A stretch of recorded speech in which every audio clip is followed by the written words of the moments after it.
This is the second version of the bike turn signal based on a 555 timer circuit that I designed.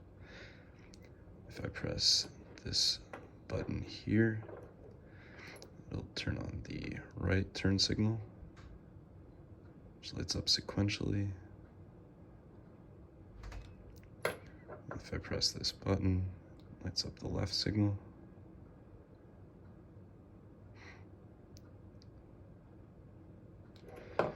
If I flick this switch, it changes color from blue to yellow.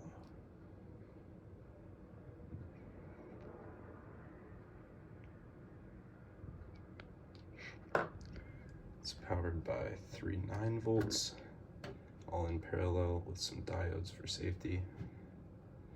These are RGB LEDs controlled by that switch right there.